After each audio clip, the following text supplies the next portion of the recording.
زارا کے گھر چھوڑ کے چلے جانے کے بعد زارا کے پاپا کو ہارٹ اٹیک ہوتا ہے اور انہیں ہسپتال پہنچایا جاتا ہے۔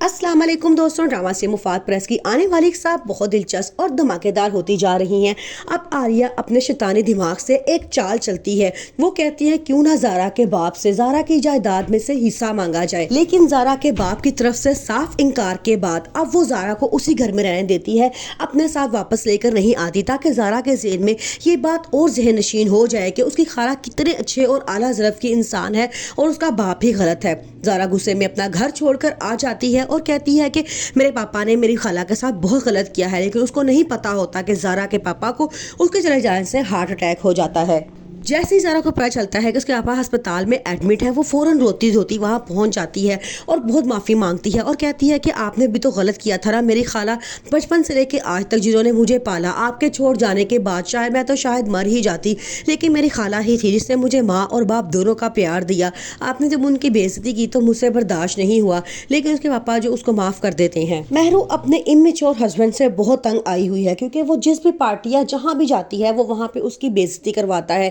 مہرو کو یہ بات بالکل ہی پسند نہیں آتی، وہ واپس سلمان کی طرف لوٹنا چاہتی ہے، لیکن وہ یہ بھی نہیں چاہتی کہ وہ خالی ہاتھ جائے۔ وہ چاہتی ہے کسی طرح وہ گھر یا کچھ جائیداد میں سے حصہ اپنے نام کروا لیا جائے، تاکہ جب وہ اس پاگل انسان کو چھوڑ کر جائے تو کچھ نہ کچھ اس کے ہاتھ میں لازمی ہو۔ مہرو کی ساس بھی ایک سمجھدار انسان ہوتی ہیں، وہ جانتی ہیں کہ مہرو اس کے بیٹے کو چھوڑ کے چلی جائے گی، اس لیے وہ کچھ بھی اس کے نام نہیں کرتی۔ زارا جس کے دماغ میں بچپن سے لے کے اب تک ایک ہی بات ڈالی گئی ہے کہ اس کے باپ نے اس کے مرنے کے بعد اسے گھر سے نکال دیا تھا، یہ اس کی خالہ کی ہی ہمت تھی جس نے اس کو پالا اور اتنا بڑا کیا۔ لیکن زارا یہ بات بالکل بھی نہیں جانتی کہ اس کی خالہ کتنی دھوکے باز انسان ہے، چونکہ وہ اپنی بہن سے بہت نفرت کرتی تھی اور اسی نفرت کی بنا پہ اب وہ اس کی بیٹی سے بھی نفرت کرتی ہیں اور چاہتی ہیں کہ اسے برباد کر دیا جائے۔ لیکن مہرو ابھی تک یہی سمجھتی ہے کہ شاید اس کی خالہ اس کی خیر خواہ ہے، لیکن وہ ابھی بھی حقیقت نہیں جانتی کہ کون اس کی خیر خواہ اور کون اس کا دشمن ہے۔ زارا جب گھر سے کتابیں لینے کے لیے آتی ہے تو اس کی خالہ سمجھتی ہے کہ شاید وہ واپس رہنے کے لیے آ گئی ہیں۔ وہ اسے کہتی ہیں کہ تم نے بہت اچھا کیا، ورنہ میں تمہیں خود ہی بلانے والی تھی،